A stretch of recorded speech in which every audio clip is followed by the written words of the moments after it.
Very good. How are you? Yeah, I'm great. It's great to be in Wales. Yes. How's your morning been? Good. Busy.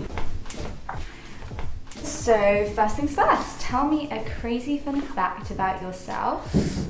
Crazy fun fact, I have met David Beckham 4 or 5 times. Wow. I know, winning at life, right? Would you like a cup of tea? Yeah, sure, that would be great. 2 sugars, please. 2? Yeah. I've got you a Wales mug as well. Oh, wow. Amazing. So, I want to know, what's your role within Tearfund? I work in the Youth and Emerging Generation team and I help lead the team. Yeah. What a joy. That's great. English breakfast, okay? Yeah, that's absolutely fine. Thank you. So, can you tell everyone what you're most passionate about? I'm very passionate about chocolate, but the thing I'm most passionate about is young people realising that they have got such an important role to play in the future of our world, Right. and the potential to do it really amazing. Mm-hmm. I've lost my sugar. So when did you become most passionate about this? Probably when I was about 22 and somebody explained to me that following Jesus cannot be separated from a life pursuit of justice. Right. I think I tried to beforehand and it didn't, I realised I was missing a whole bit of the Bible. So I see you have actually like a different bin system over here. Yeah. Can you just tell me how this works and how it can make a difference? Well, I'm a bit geeky about my bins. This one is food waste, this Right. one is compost. Ew, gross in there. And then recycling in here, stuff to go to landfill. So my aim is basically to send as little to landfill as possible. Yeah. And then I've got stuff that is hard to recycle, but you can recycle it through TerraCycle in here. And then great. this is my eco brick. So obviously my aim is to use as little plastic as possible. So I go to like zero waste shops, but sometimes you just end up with plastic. So this, you put it in a bottle and then there's a place about 10 minutes up the road that turn it into beach huts. How cool is that? So The brick. cool. Everyone loves beach. That's my bin. Your house is actually pretty clean and fresh as well. What do you use? Sometimes. Is there anything? What do you use? Yeah. This is my homemade cleaning spray. That is next level. I know, I felt a bit brave doing it. But it's actually really simple. It's water, white vinegar, and anti-bac essential oil, Right. and some lemon. That's so It's great. so good. That's I think people amazing. get a bit like, is that going to smell? It doesn't. Where did you find out about that? A blog? I Just don't my know. brain. Instagram somewhere? Do you have milk? Yes, please, just a bit.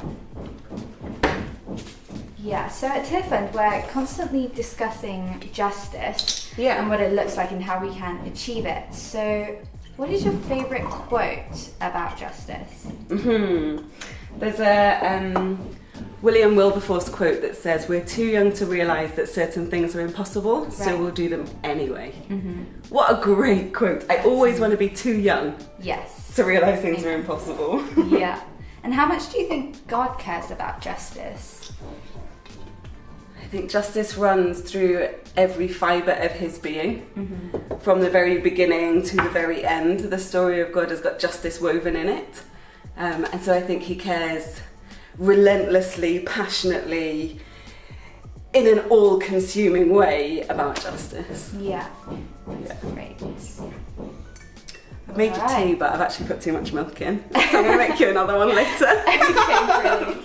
Well, the can we pressure. take a look upstairs? Yeah, of course. Alright? Okay. Lead the way. Follow me.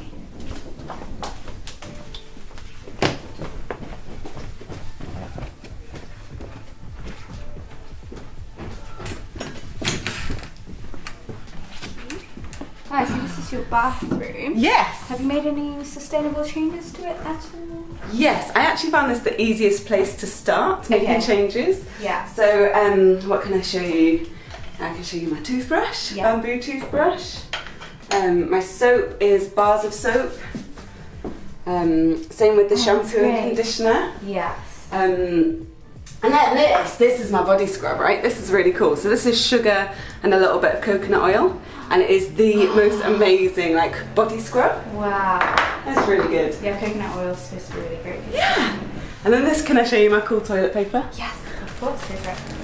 This is my Who Gives a Crap, which I'm not sure if I'm allowed to say, but I said it anyway.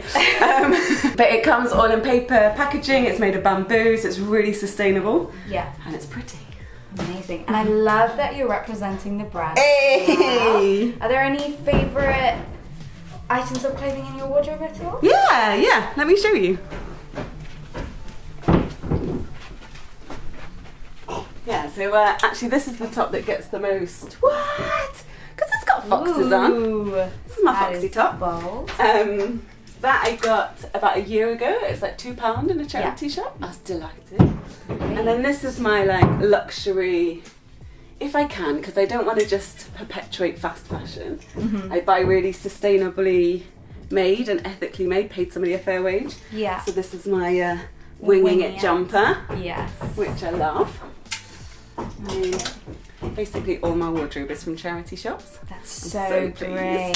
Yeah. So like, who inspires you to make a difference? Who inspires me? I mean, a lot of the time my friends inspire me a lot to make a difference. Yeah. I think there are a few people that are going before and doing really like mad stuff and I go, whoa, I can't do that, but I could do a little thing. So I do my bit. Yeah. So, I mean, as Tearfund, we strive to bring an end to poverty and 5 different ways to do that. So, tell me the craziest fact you've heard about poverty. Yeah, so I mean, there's loads of facts, aren't there? I think one that really gets me is that 1 in 8 people in the world go hungry. And I'm going, the reason for that is things like the absolute climate crisis, the fact that we can't share. And you're going, this is a human-made problem. Yeah. Oh. Yeah, so how does climate change affect poverty, now that you mentioned it? Good question. Should we wander up downstairs while I tell you? Because it's noisy up here. Let's do it. Yeah, what's going on? Getting some there we've got builders on the roof. Got to be watertight. Yeah.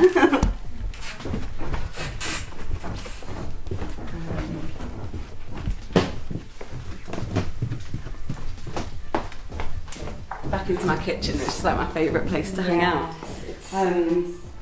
So I think the thing with climate change and the climate crisis is the truth of it is really uncomfortable. So climate crisis is caused by people like us who have systems and structures that use up fossil fuels, that rely on the planet in a way that's unsustainable. Yeah. And then you've got communities in Malawi where, because we are pumping stuff into the atmosphere, it's changing their weather systems. Yeah. And because of that, they're not getting food at the right time and their crops aren't growing, and the knock-on effect of that actually is awful. Wow, yeah. It's an uncomfortable message though, because the bad guy in that story is me. Yeah. Yeah. This is a big one, but what's your ultimate goal in life? And what legacy do you want to leave behind? That's a great question. So I believe really clearly, so I was 22 and God said, I don't want to see a generation who grow up in their faith and think that Jesus and justice can be separate, or justice can be a tick box. Yeah. And so the legacy I want to leave, I mean, it's a big one, I'm ambitious, is I'd love to see a generation rise up who get it, who are like, of course justice is central to my faith, and they live out a brand new way of life. Yeah, so you were 22 when that happened. Yeah. What advice would you give to your younger self? Yeah, lots of good advice. I made some missteps along the way. I think the advice I would give myself is, in those years where you're trying to discover who you are and what you're here for, is really embrace that to work it out. But don't spend too long in it. I think I spent so long trying to work out my identity, and I was like, you know what? Sometimes you work out your identity by doing things that practice the kind of person you want to be. So if you want to be a leader, like, practice it. If you want to be someone that pursues justice, practice it, because the more you practice it, the more it informs who you're becoming. Yeah. So lastly, what advice would you give to younger people who want to help people in poverty and maybe don't know where to start? I think poverty can be really overwhelming, and what's a good example? So I've just started, I'm doing a half marathon in 3 weeks. And the prospect of it, before I'd put on my trainers and gone for that first run, was overwhelming, like looming thing. And I think poverty sometimes feels like that. But the reality is you get your like phone out and you go, right, I'm going to put on some music and I'm going to run for 3 minutes, and then I'm going to walk and I'm going to run for 3 minutes. And so my encouragement is find your version of running for 3 minutes, and it might be that you change your milk, change your bin, you might decide to pray. Really, that is so powerful, and we think of it like an afterthought. But pick something that is you trying to make a start, because the ball rolls from there. Well, thank you so much for your time. Oh, a pleasure. Great chatting with you, and I'm sure it's been really useful for our Thanks for coming viewers. round. Well, I hope you have a great day. I'm gonna go get some breakfast. Yes, sorry for making you bad tea as well.